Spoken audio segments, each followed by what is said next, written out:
जो हमारे इस चरित्र निर्माण शिविर के मुख्य प्रशिक्षक हैं आचार्य श्रद्धेय आचार्य सत्या सर का निवेदन करेंगे कि हम लोगों को अपने सारगर्भित वक्तव्य से हम लोगों का दिशा निर्देश करें। धन्यवाद। आचार्य सत्य सारना, कैसे हम सत्य में प्रतिष्ठित हो सकते हैं, कैसे परमात्मा प्रतिष्ठित हो सकते हैं, इसका रास्ता बताएंगे हमें आचार्य सत्य शरण अवधूत। धन्यवाद दादाजी।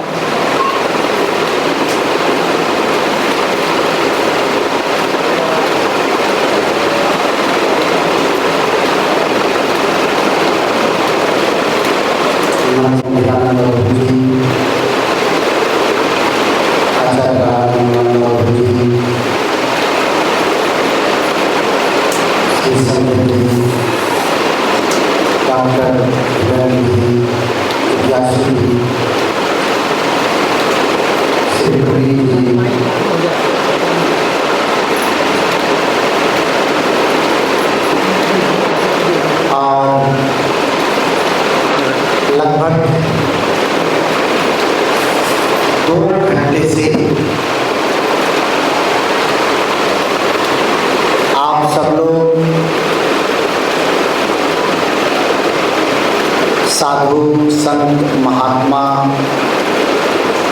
समाज सुधारक 3 घंटे युवक को सुन रहे हैं।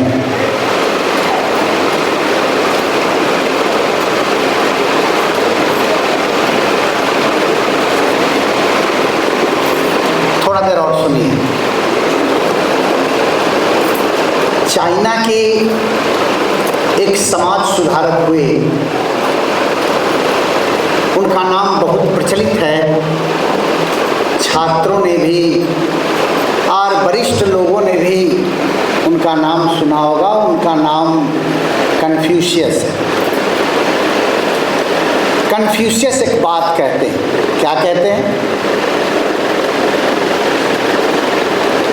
कि मैं जब सुनता हूँ तो भूलता हूँ। I listen and forget. मैं सुनता हूँ, एक साथ बोलिए, मैं सुनता हूँ। जैसे मान लीजिए मैं अभी यहाँ किसी एक छात्र को, किसी एक छात्रा को बुलाऊं और कहूं कि सबसे पहले वक्ता ने अपने उद्बोधन में क्या कहा, तो पाँव हाथ कांपने लगेगा और बोले कि अरे बाबा जी ने क्या कहा, पर पता नहीं है। क्यों? क्योंकि ये एक स्वाभाविक प्रक्रिया है कि जो मैं सुनता हूँ बोलता हूँ। कन्फ्यूशियस आगे कहते हैं कि लेकिन जो मैं देखता हूँ उसे याद रखता हूँ। जिसे मैं देखता हूँ उसे याद रखता हूँ। इसलिए आजकल जो शिक्षा दी जाती है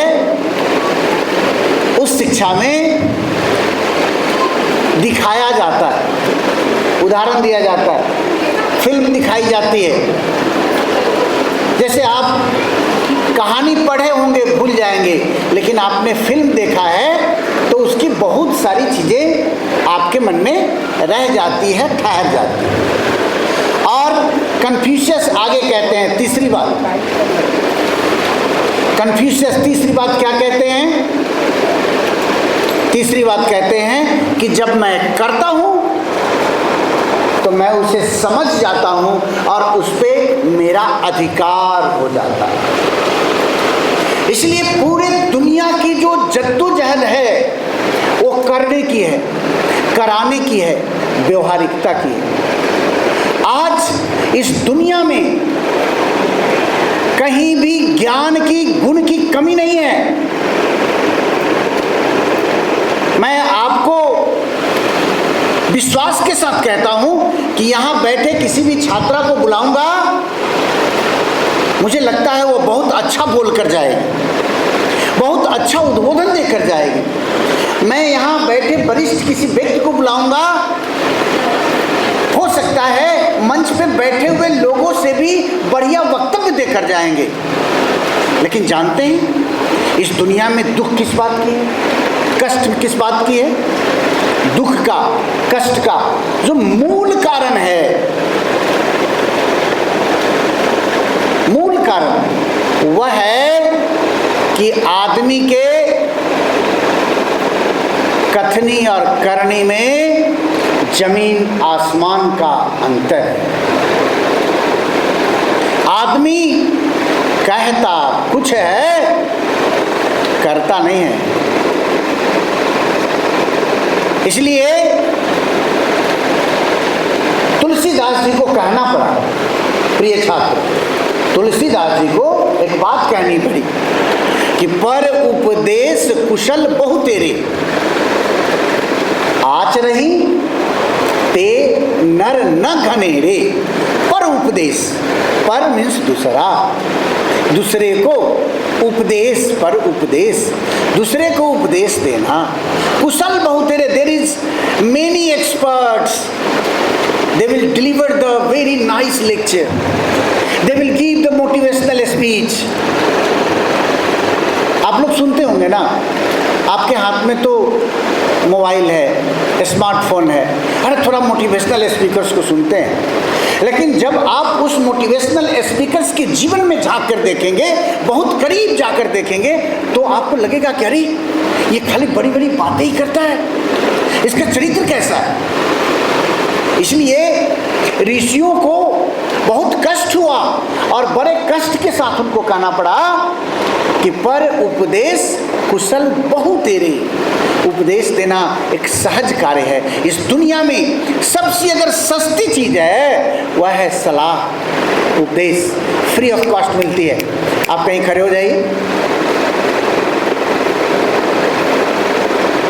आज से 5 दिन पहले मेरा मोबाइल मेरे जेब से किसी महानुभाव ने मार लिया, चोरी कर लिया।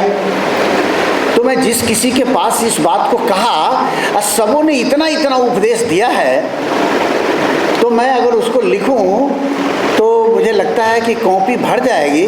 लेकिन जितने उपदेश देने वाले थे उन सबसे मैं बहुत करीब जाके देखा कि उसका भी मोबाइल गायब हुआ, उसका भी पॉकेट मारा गया, उसकी भी ठगी हुई।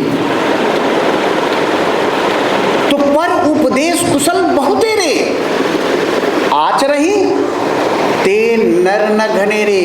लेकिन आचरण करने वाले लोग घनेरे नहीं है। घनेरे मीन्स अधिक। घनेरे, घना होता ना, घना, घनेरे नहीं है, अधिक नहीं है, अत्याधिक नहीं है। बिंदेश्वर दादा रुक जाइए, 2 मिनट रुकिए। जैसे एक छोटी सी बात कहता हूं, हर आदमी ये जानता है, हर आदमी इस बात को भारतवर्ष में जानता है कि धन की 3 गति है। धन की कितनी गति है? धन की कितनी गति? क्या क्या?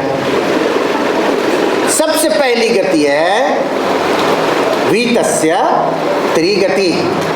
पहला दानम, दूसरा भोगम, तीसरा नाशम। दान की 3 गति, धन की 3 गति। अगर आपने पैसा कमाया है, what is the best use of your money? उसका सबसे सुंदर उपयोग क्या है? Do charity, do needful to the needy people. जो जरूरतमंद लोग हैं उसके लिए आपने कुछ भला कर दिया, आपके धन का प्रथम श्रेणी का उपयोग है। दूसरा श्रेणी का उपयोग क्या है? दूसरा श्रेणी का उपयोग है भोगम। आपने भोग किया, आपने अच्छा खाया, आपने अच्छा पहरा, आपने अच्छी गाड़ी खरीदी, लेकिन भोग का एक साइड इफेक्ट है। भोग का साइड इफेक्ट क्या है? भोगम कारणम रोगम। रोग का मूल कारण भोग है, भोग है वहां रोग है। अत्याधिक खाएंगे तो फिर आपके पाचन क्रिया जवाब दे देगा। अत्याधिक आराम करेंगे, अत्याधिक डनलफ पे सोएंगे, बड़े मुलायम बिस्तर पे सोएंगे, और डॉक्टर उसके बाद आपको हिदायत देगा कि कड़े बिस्तर पे सोइए। आपके अंगूठे में 2 ईंटा बांध के लटका देगा, बोलेगा ट्रैक्शन पे चले जाइए। भोग रोग का कारण है। जो भोगी होगा वो रोगी होगा, जो भोगी होगा वो। बोले दादाजी आप ऐसे कह रहे हैं तो आप लोग भी बीमार पड़ते हैं। निश्चित अगर ऐसा है कि मैं भी रोगी हूं, निश्चित ही मैं भी भोगी हूं। भोग नहीं तो रोग नहीं। जहां भोग नहीं है, सिर्फ उपयोग है, वहां रोग नहीं है। आज पूरी मानवता भोगवादी हो गई, उपयोगवादी नहीं है। आनंद मार्ग के प्रवर्तक आए हैं, वो कहते हैं हे मनुष्य तुम उपयोगवादी बनो, तुम भोगवादी मत बनो।